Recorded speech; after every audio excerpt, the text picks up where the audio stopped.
Hey, listeners, are you getting inspired to dive deeper into your learning of EFFT? If so, head on over to Catherine's website to check out her list of upcoming trainings. Some trainings are focused on combining EFFT with young kids and EFFT play therapy. So head on over to her website and we hope to see you in the future. Check it out at KATHRYNDEBRUIN.com, CatherineDeBruin.com, and we hope to see you in the future.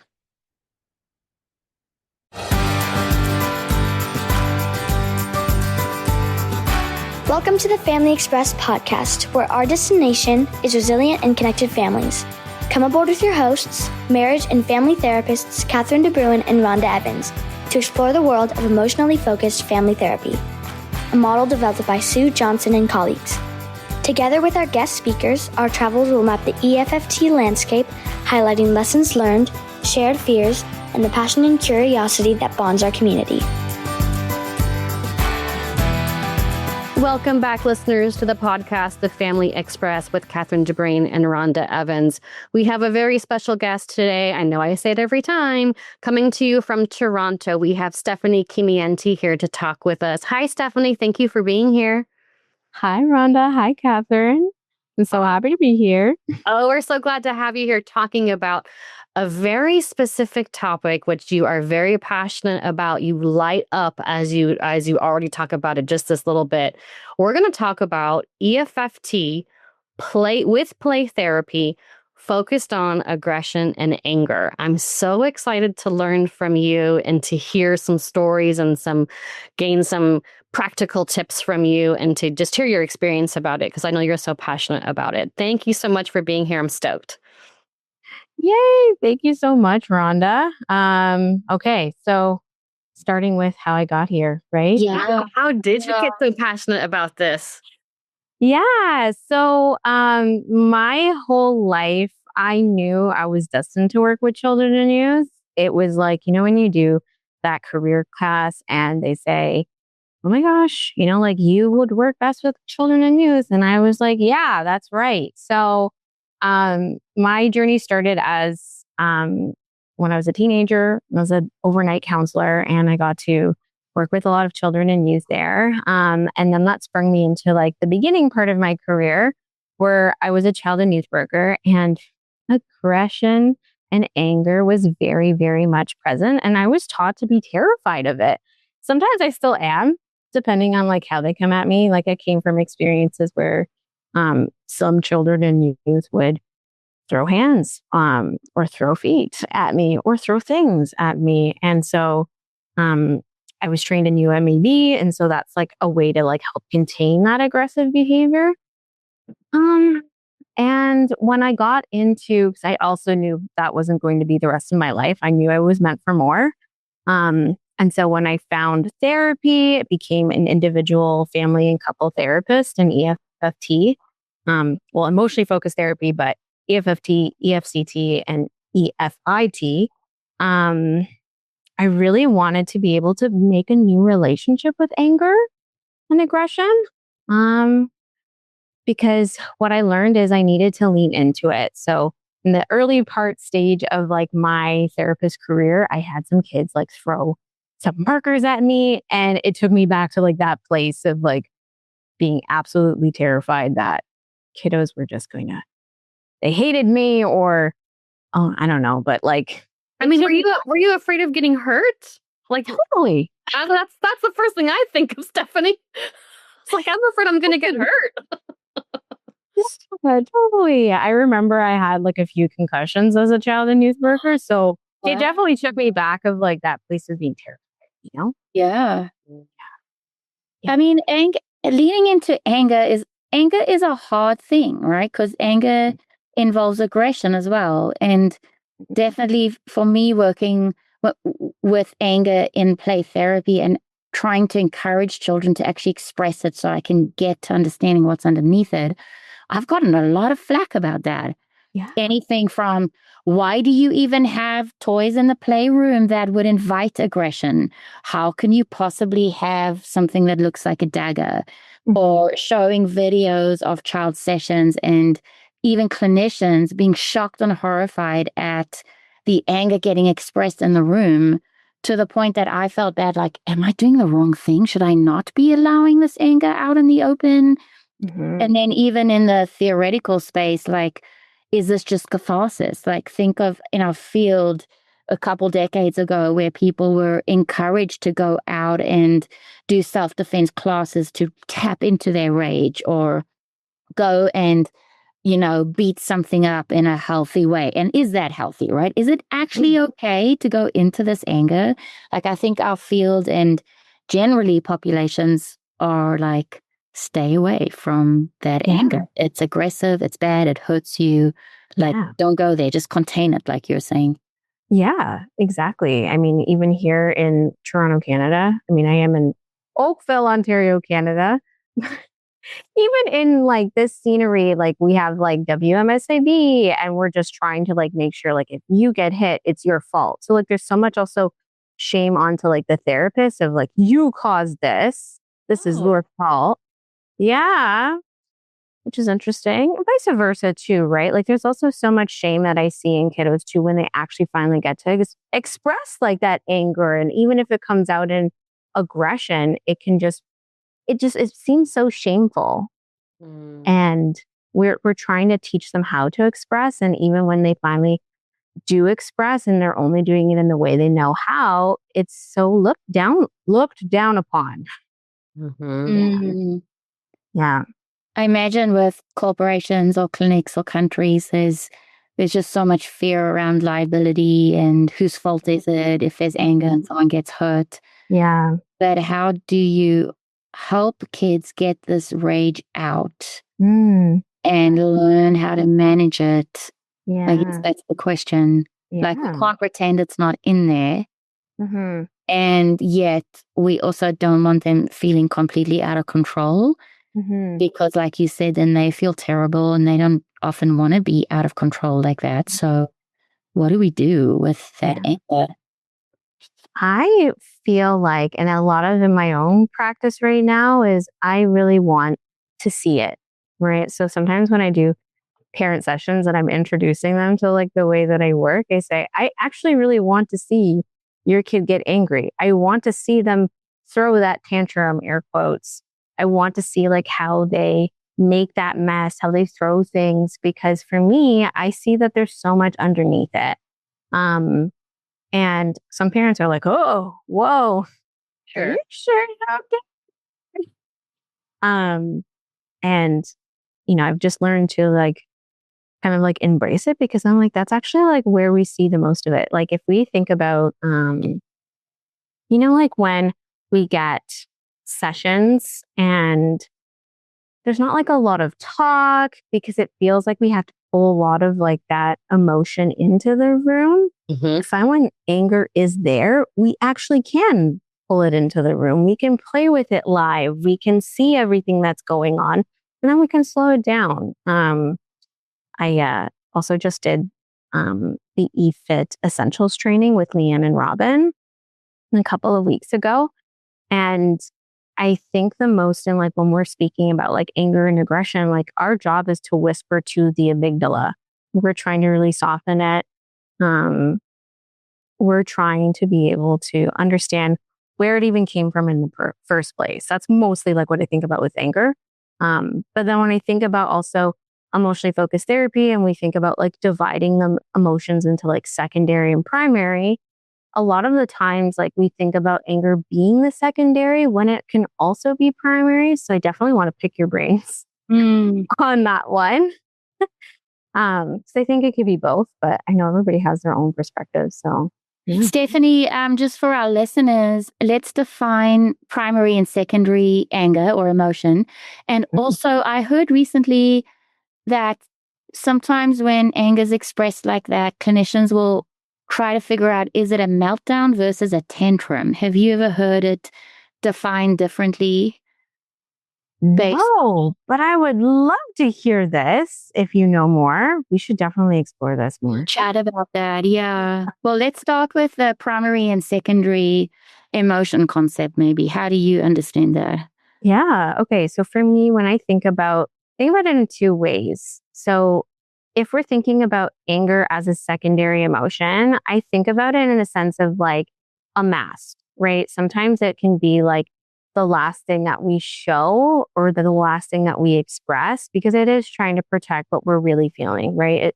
And anytime like I explain this to clients, it's like it's so much easier to show that you're angry versus sad and lonely. And I think about it as like protection. Um, and the other part about like secondary is like I think about it as like a buildup, right? Like there's a buildup of like a bunch of feelings. Like we could be feeling sad and lonely, and those are more like down regulating emotions. And then it starts to build up. Like we start to feel like that ickiness, like maybe embarrassment, maybe we were put on the spot, maybe we were feeling ashamed. And then I think about like that next level of like maybe like our body needed something, like maybe like it was overstimulating, maybe we were just tired, maybe we were also hungry, and it like all builds up until like that one last thing that happens, and then poof, we're exploding, and that's what people see. So that's how I see it as like secondary. Mhm. And then for primary, I think about it as like sometimes like when there's a lot of uh, injustice. Anger can also be like that call to change. So it's the emotion that we're expressing, but it's the spark that ignites change after we've been, I don't know, like we've been humiliated, or it's just been like a whole bunch of things in a series. And that anger is like that one thing that can trigger change. I don't know if I hope that makes sense. Yeah. Yeah. So there's anger as a protection. And then and I don't know if you're saying there's two different things, but one way to understand anger is it's a protection. And it also sounds like sometimes anger has a function of signaling change. Mm-hmm. Yeah, that's how I see it. I Yeah. think they're two different. They're two different things that also work together. And the reason why I think it's important in family and child and youth work is we really need to like distill it because it can get it can also like blends together, kind of like what Catherine was asking earlier about the difference between like a tantrum versus a meltdown. Where a lot of people combine those things together as a way to express what they're seeing versus what's actually happening in their bodies, what they're feeling. Does that make sense? Yeah. So for our listeners, a tantrum can be kind of viewed through the lens of a voluntary goal-oriented outburst. And the kid, in this case, we're talking about kids, the kid is trying to get what they want through this really kind of intentional, voluntary outburst that has a goal. Whereas a meltdown is more of the involuntary reaction to sensory overload, maybe emotional overload. And I do think that we do see lots of clinicians, and I think definitely parents and families use the word tantrum and meltdown synonymously when they're not. And that psychoeducation alone might be really helpful in framing when do you see your kid having a tantrum versus when do you see them having a meltdown? And that could be a good place to start with some families. Yeah, I totally agree. And I think that definition and separation of those two make a lot of sense. And it is helpful for families to know that because sometimes, like, obviously, like if we don't give our child that candy in the store, they're going to have like this giant tantrum because I mean, obviously we want the chocolate as the child. And then obviously as the parent, we're like, oh, do we want another cavity or a dentist visit? Or we're thinking into the future type of thing. And that's when the worlds kind of, they clash together, I feel. Yeah. That sounds so important, Stephanie. Like you're saying that if you've got a kiddo who's behaving in this way and then you've got a parent or caregiver who's overwhelmed by it, by the time you lay eyes on them, this has become quite an issue. And we want to try to just understand what's going on here. Is this an overload? Is this we can't just treat the anger a certain way. We need to sort of understand its function. Yeah. Like where's it coming from? What's this about? Which means we got to go towards it and explore it, right? But we want to come alongside the family and then go into these conversations. And I'm wondering, like, what would that look like? Yeah. Well, okay. So I think a part of it also comes too about like when we're understanding like where it comes from. I've been reading, do you know who Lisa Dion is? And okay. So she's also a play therapist, but she's the founder of synergetic play therapy. And the cool thing about her practice is she actually has a full book that I read prior for us to have this session, this podcast today, called Aggression in Play Therapy, and how we use it and how we use our bodies as the therapist. Because at the end of the day, like, I know in emotionally focused therapy, we are like the secure attachment figure, but we're a surrogate for it so that we can teach our clients how to become their own secure attachment figures. And in her language, she uses it as like, what is it called? She uses it as we're like the regulators, or we're also the toys in the room. Like we're the most important. We matter toy. too. We impact as well. Yeah. Yeah. And so as I was reading her book about aggression and play therapy, it also was like, oh wow, this is exactly how I work. But it's about inviting it in. And so what she says a lot too about, she talks about like the brain and the nervous system.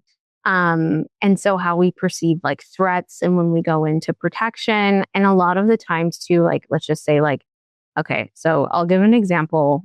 A few like overarching clinical examples that I've had the past week.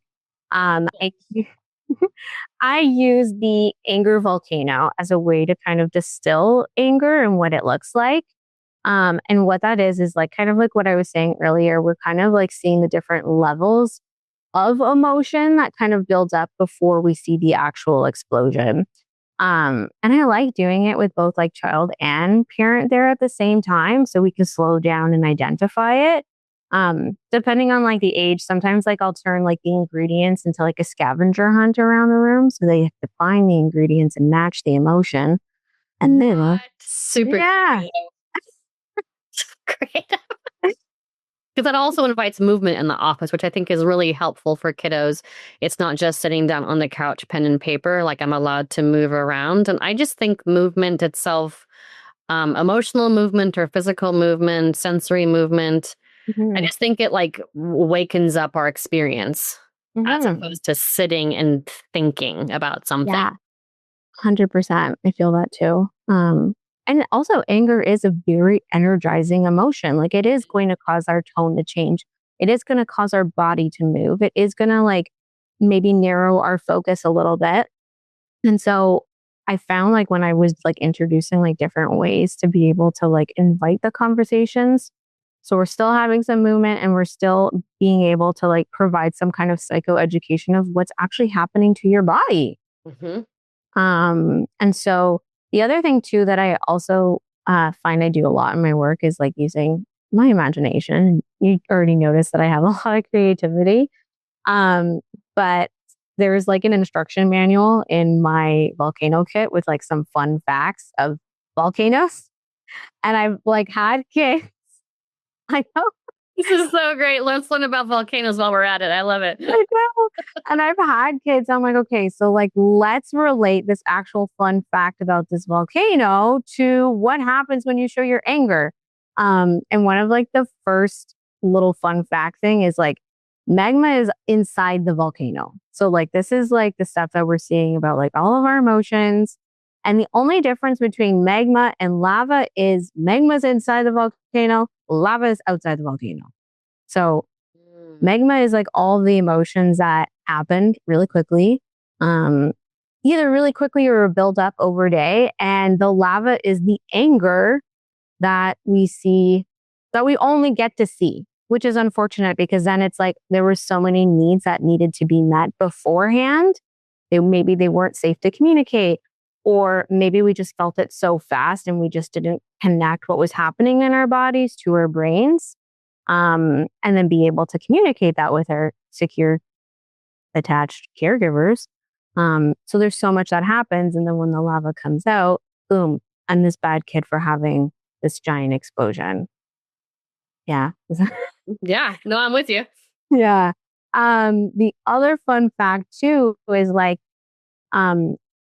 Airplanes are not allowed to fly through active volcanoes. And that's just because all of the smoke and ash and possibly maybe fireballs like can clog the engines. Right. And so what happens to the airplane if like the engine doesn't work anymore? They're going to crash. And I kind of think about that as like when parents kind of scoop in and they say, oh, I'm so sorry. Oh, like we didn't mean to do this. Or, oh, no, let's get over it. You don't feel that way. Like that's the airplane that crashes because you're not going to get a response from a child that's like, oh, yeah, okay, well, I get what my parents are saying to me right now. They're going to say, it's going to rev it up even more and they're going to make the airplane crash. I hope that made sense. Oh, let's try that again for my brain. So the airplane is the parent coming in too quickly to, I might use the word rescue or to apologize, to kind of make the moment end or stop in some way. Yeah. You're saying the kid's not going to really be helped. That's not going to achieve the goal the parent is wanting. Yeah, 100%. Okay. 100%. I kind of sometimes like when I reframe it with parents in like their own parent session, like I don't do this in front of the child. Sometimes I'm like, okay, so let's practice something really quickly. Tell me how you feel about something. And then they'll say, oh, well, like I feel this. And now tell me how you feel after I say this to you. You don't feel that way. And I usually like, they start to see like, I see their gears start to turn of like, oh my gosh, I do that to my kid. Yes, sometimes, but like that's because obviously you're a parent and like we move through things really fast. We kind of think things in the moment. But at the same time, too, it's like it's our call to slow down for just a second. That's why I reflect it. And that's why it's similar to like the airplane of like when I tell you how like, oh, you don't feel that way when we're invalidating, that's how like that airplane can crash. Right? It's going to crash. And then also maybe my imaginary world, that volcano like revs up even more. Like it's just more explosive. Well, because now it has jet fuel mixed in with lava and magma. Exactly. That's a really bad scenario. Exactly. Yeah, I know. So I use all of these fun facts or another fun fact. Actually, it wasn't really a fun fact. This is just like another way my brain went. It's like, okay, so there's all of these trees, all of these plants. And when the lava comes down the mountain, what happens? And a lot of kiddos say, oh my gosh, they burn, they die. And I'm like, what does that say about like what happens after? Like, and then I kind of zoom out and I'm like, well, like, let's look at the room. Like when we like throw everything around the room or we've like punched holes in the wall. When we see like how like that aggression ends up coming out, like I feel like it's like our way to metaphorically describe what is happening in the room. So now we have to go clean it up. Yeah, the impact on the environment. Yeah. Around the kid. Yeah. Impact on the environment, impact on the people. Mm-hmm. Yeah. And the people too, I think about like the relationships, right? Like so many ruptures. And I remember I had a couple of clients say this one to me after like, oh, so what happens to the relationships? Well, the lava can harden after and then the tree can regrow. And I'm like, beautiful. Obviously in our imaginations, we're going to make sure like the lava cools a lot faster and the tree can grow a lot faster. The understanding of time is kind of different. I know. It's so different, but metaphorically it makes sense. Right. And I don't know, I just found like when I placed it in this way, I don't know. Listeners, check out our book for children of any age. It's called A Jumble of Thoughts and a Tangle of Feelings. It's on Amazon.com. If you know a child out there who is having a tough time, but unable to put that distress into words, this book is your guide to helping them figure out what is going on. Whether you're an educator, a therapist, or a parent, we really think this will be a helpful guide for you. Kind of different. Like some people use the anger iceberg as a way to also describe the two, but feel like sometimes like the iceberg, yeah, it's only like the little tip that you see, but I also feel like it's the same thing with the volcano, except there's so much more that happens after the explosion. Does that make sense? No, I think you're totally right. And I actually used to use the iceberg back when I was working with kids more exclusively. And then I realized like the metaphor just didn't follow, like the thread just didn't follow enough because an iceberg just sits there. Yeah. And nothing actually comes out. Yeah. And then nothing's impacted by the iceberg just sitting there. So I just realized how the metaphor just didn't work. Yeah. What I'm learning and loving about what you're saying is you use the metaphor, not just with the kids, but for the family system, for the parents as well. And then you are also engaging the parents in how their response to the eruption can be a help or a hindrance. Like they have an impact on the process of the anger being expressed, which I think is for parents to be able to see the impact that they have in the moment on the emotion. You get miles and miles out of that with families and helping families get to their goal of we eventually want to understand the anger and the aggression. And I think all parents have a goal of the aggressive behaviors do need to subside and reduce. And I think that helping the parents see their impact on the emotional expression as well helps you achieve the goal of eventually reducing the actual aggressive behaviors, because I think all parents want that. Yeah, I think so too. The other thing too, so I literally also just came off of the Homeward Bound training with Gail Palmer and Robin Williams Blake. And we were talking about like doing like parent sessions and whatnot and how we want them to process. Obviously, like we don't want the parent to like go into their own childhood and do all of like their processing for the first time in front of the child, because we want to make sure that they like understand and whatnot. So like earlier, like what I said with like inviting them out, with even validating what invalidation feels like. I definitely don't want to do that in front of the kiddos because it's also going to increase shame and whatnot. But I also want them to be able to see how their kid feels, what it's like to be their kid. So that's also why I like showing like what invalidation might feel like. Because that's also what revs up anger. Revs it up for sure. I think most parents would say that that their natural response to a kid's sadness, oh, that's totally okay. And then they might not see that their automatic response to their own kid's anger or aggression. And how like, no, you really don't feel that way, or it's don't be angry about that. It's not a big deal.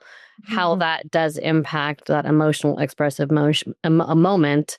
And then the explicit or implicit messages kids get about anger itself. Is it okay to feel angry or not? Yeah. Is it okay to feel angry or not? And I think the answer is it is totally okay to feel angry. It's just about how we show it. And I think this kind of gets me into a bit about like how therapists can work with, I mean, who at least have some like informed training of like play therapy and how to use your body and how to be with children and youth when we're trying to express those things.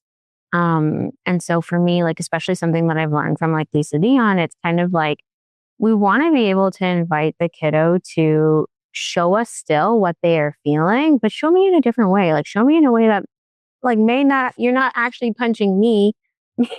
You're maybe just like punching like, the pillow, or like I have like these like little like snowball puffball balls, or like we're throwing that. So obviously like we're not trashing anything, like not trashing, but like shattering things in the room.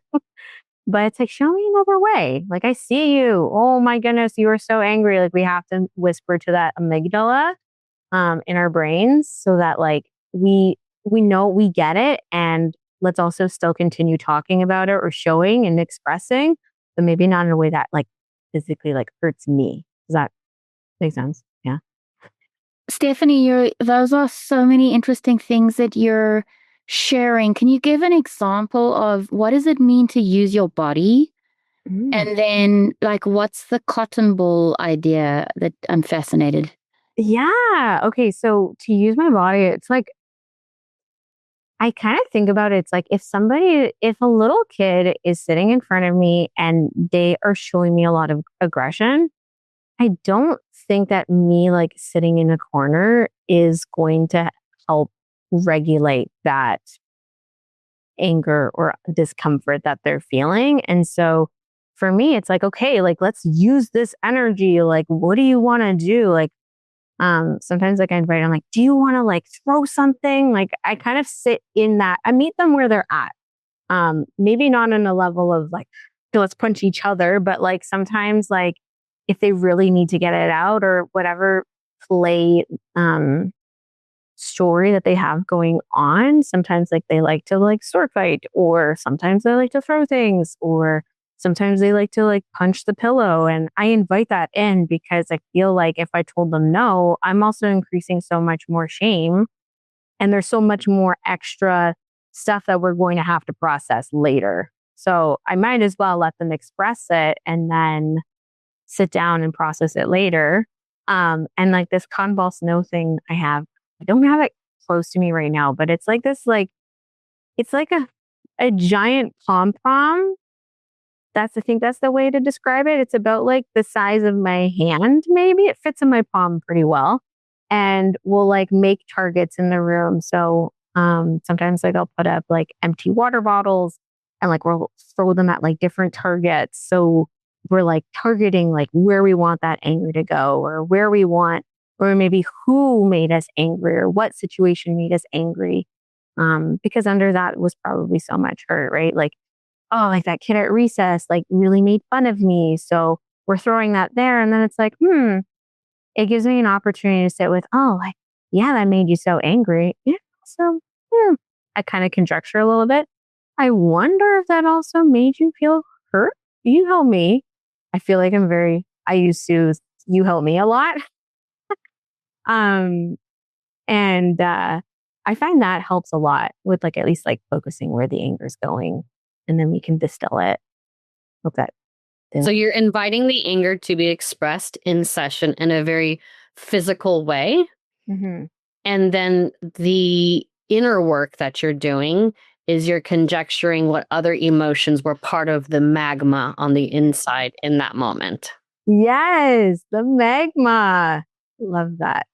It's definitely the prime tool that I use in my work. I keep like that volcano kit in my cupboard of all of my goodies that I use for child and youth work. But it's always like, I don't know, I feel like the parents that I get, it's like, like they're such this like, they get so angry and then they explode, or like they hold it in and then they just explode and I don't know where it came from. And I'm like, let's slow down. That's why we zoom into seeing like what that magma is.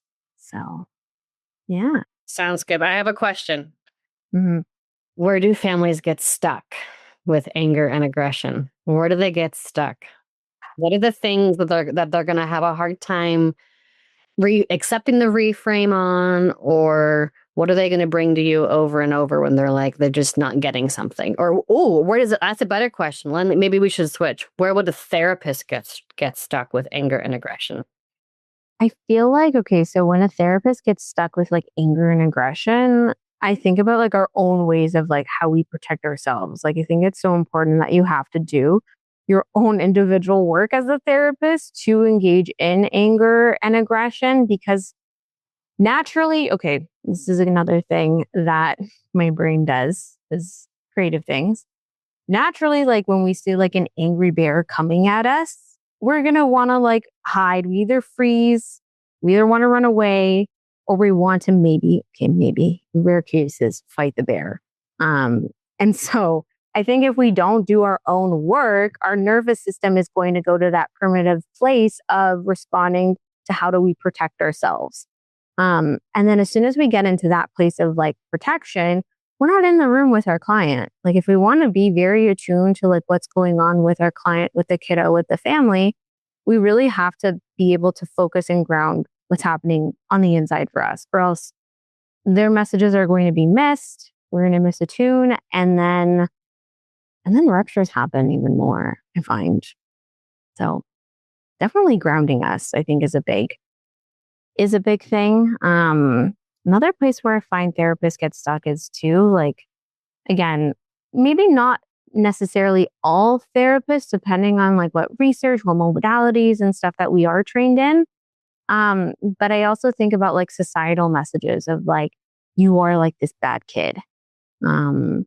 Or you're like a delinquent. Like I just think about like societal messages of like what anger labels you as. And sometimes we can get stuck into that. It's like, oh, like they're not listening to me. Oh, like now they're trashing my room and I have to clean it up. And I mean, realistically, as a play therapist, like we have to be willing to clean the mess. So I think a bit about like how we channel ourselves, check in with ourselves has a lot to do with when we get stuck. And if we're not able to sit down in a session and say, oh, okay, I know where this part of me is coming from, then I definitely do suggest like taking some time outside of sessions and like slowing down and seeing like what happened to you when you saw this, what happened to you when you felt this. Definitely helps a lot when we're working specifically with anger, because a lot of the times our job is to slow down and and distill the emotion. But it just takes a lot of slowing down. I feel like that's the biggest reminder. Every time we do it in E50 training, it's always slow down for a second and see what's going on. Yeah. And when we slow down as therapists and we look at what happened to us in that session when the anger or aggression came out and how did we respond or react, when we slow down and look at that, that might bring up our past experiences of when anger or aggression we were exposed to that from somebody else. And so when someone was angry or aggressive in front of me or around me, how did I feel? What happened to me at that time? Who was allowed to be angry and express anger in the family? Who wasn't allowed to express anger in the family? So it can reach back into our own attachment histories and our own relationship that we end up developing to anger and aggression. And then that might need some support around if we're going to work with anger and aggression as it comes alive in the room. Yeah, exactly. That's exactly how I feel about it. Trying to think of like other examples when anger kind of shows up. I find like I do like, and I mean, I've had moments, obviously it's not perfect. Like, I remember there was another time with one of my clients and they wanted to school wish me, and my natural part came out and was like, I'm sorry. Like our parts do come out, and I think it's okay for them to come out. And it's also, I think about the relationship too. It's like being able to use what is happening in our bodies and communicating that with our clients. Because I think a lot of the time, being able to narrate what's going on instead of having them assume what even my reaction was in the first place. I don't want them to have to assume. I'd rather them know, not in a sense of like, oh, this brought me back to like this traumatic memory. It's, oh, I started feeling like a little scared in my gut there for a second. And it caused me to kind of say, I'm sorry, but I realized I kind of wasn't there with you for a second.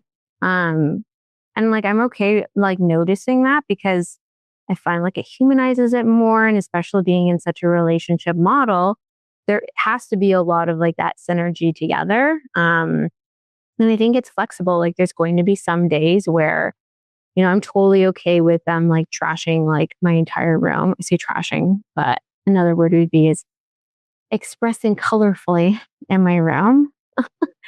And then there's some days where I'm like, oh, okay, I really don't want like the sand tray out, and I don't really want to have to clean up that. And I think that's an okay limit to set with some kiddos. Like, you know what? Today, I'm actually not feeling okay to do sand tray. So I'm actually going to leave it outside of the room until maybe next time I'll feel better about it. But today I don't. And I feel like that says a lot for kiddos too, especially like even my reaction to like if I let the sand tray be in here and then there's sand everywhere, I would imagine it's going to be a hard time for me to hold that together and say, oh, now I have to clean it up. So I'm very vocal about sharing like what's going on. inside of me so that they also know how to name things in themselves. I think that's an important part about naming aggression, naming the anger, right? Like, I think about that, especially in a part of like explaining like EFT, especially with new clients. Like, like how do you express anger? Yeah, that's where I kind of come from. I'm just seeing some questions come up. So trying to think about some last inspiration for your listeners. Um, so for me, I got comfortable learning about anger because I realized some of like, I remember having like a couple of clients and seeing like their faces after like I was like, for example, like when I got thrown markers at me, I realized my outward expression of what happened to me made them stop and also made them question what I was doing. Like it felt like I took them out of their experience. And so that's what's really got me into exploring anger more and more, because when I think about anger again, like I sometimes think of it as like a mask, or sometimes I think about like a way to like ignite change. Um, and so, um, for me, like I thought if we allow all the other emotions in the room, why not allow anger? I feel like if we're saying no to anger, we're really excluding it. Um, I also use sometimes like I think it's helpful to like with Inside Out, the characters from the movie Inside Out and Inside Out 2. Um, I find that's also like helpful with explaining anger and like kind of distilling like those different emotions and different parts of ourselves, like things that make us angry versus things that build up and then we show anger. And so yeah, I don't know. I just feel like if we allow it in everything else in the room, why not allow anger? Anger is definitely allowed in Riley's head in that movie. And so why not allow anger in the therapy room? I think it's different for maybe home experiences, like a home and how we communicate anger at home. But at least if we start having conversations about it with our kiddos instead of right away, like punishing them, it kind of makes me think about rupture and repair. And so, of course, like anger at home, like we're going to maybe have to do a timeout, but then we should have to do some kind of time in so we can slow down and understand what happened. Because if we're not having these conversations, a lot is being missed. And then we get messages of like, my anger is not allowed to be expressed, or my sadness isn't allowed to be expressed, or my shame, my loneliness, all of those things. And so, which makes us more frustrated, and then we're more likely to get more angry. Yeah, exactly. Sorry, I interrupted you there, Stephanie. No. I feel very inspired. I feel like you're making a good case for us to be curious and to try this out. Like, what's the worst that can happen? Let's give this a try. Let's explore and try to understand what anger is, where it's coming from, how it's functioning, how a kiddo feels about it.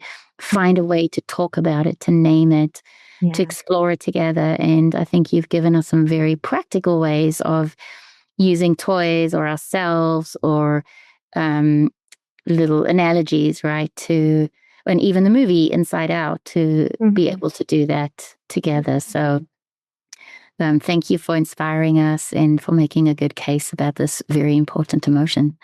No problem. I'm so happy to talk about it. And if we need a part 2 to go deeper, I'm here. Love it. We'd love to have you back, friend. We'd love that. Yeah. One of my favorite stories, and we'll wrap up, one of my favorite stories about anger is with my kiddo. So he's about 6.5 now. And when he was around 4, I was realizing he was probably having more of the meltdown type of experiences, and he would run away and he would get really small in a ball, typically like in a corner or like between 2 pieces of furniture. And I was like, I need to make an impact here. Like I need to address. And so when he wasn't angry, when we weren't having that moment, it was a nice moment between us. I just told him, do you know that it's okay to be angry at mom? Do you know it's okay to feel angry at me? That when you feel angry at me, you can just turn to me, and I hope you would feel safe enough to say, I'm angry at you because of such and such. And that it's totally okay, one, to feel angry, and two, to tell me. Mm-hmm. And our relationship transformed after that. Mm. And I had told him, as a kid, I was told it was okay to feel angry. And then when I did express that, bad things happened. So I got a super mixed message, and I told him, and I said, that's not going to happen to you. I'm going to tell you that it's okay to feel angry on the inside. It's okay to tell me, and bad things won't happen after that. And it was like super transformative. Love it. Like giving permission, inviting it in, like you said. Yeah. Because he was expressing it, but I had never told him it's okay to feel that way, and it's okay to feel that way towards me or about me. And so I just gave him like super permission for it. It was wild. Wow, that's really something, Rhonda. You made the anger relational and understandable and permissible. That's really something. I've never thought about doing that. Good point. Such a beautiful point. And that's exactly like the conversations of like being able to have them at home, right? It's okay. Even if it's not even the whole, like you in general as like the parent, it's also like the situation. Like when you said no, I couldn't handle it anymore. Like, what do you mean you told me no? And then when we get, it's also like that conversation we were having earlier about like, it's okay to be able to tell our kiddos what we've learned and processed as parents. And after we've learned and processed it, we can inform them of like that lineage of like that generational knowledge that we have gained from ourselves, and then pass that wisdom on. Like this is like where the change happens. And the more we welcome it, the less explosive it might even look like. That's totally true. It's just a lot less explosive. Now he can come to me and he'll say things like, you assumed I wanted cereal for breakfast. You just gave me cereal for breakfast. You assumed I wanted that. You didn't ask me what I wanted for breakfast. Like in the past, those types of explicit conversations, like I would just hand him the cereal and there would be some kind of interruption.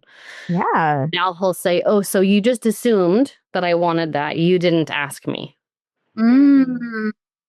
It's totally transforming. Well, Stephanie, thank you so much for being on the podcast. Thanks for talking about this important topic. If other emotions are allowed and permissible to be in the room or in a relationship or in a family, then why not anger? And the more that we invite the anger, we might actually see it reduce and see communication about anger and being able to communicate anger and express it maybe verbally or in other ways that are more appropriate is actually more likely to happen the more we invite it. Yeah, the more we invite in it and also softening it. Yeah. Thank you so much for having me on. Thanks, Stephanie. Enjoy your work. Thanks. Okay. That's it for today, folks. Thank you for listening, and we hope to see you again for our next journey.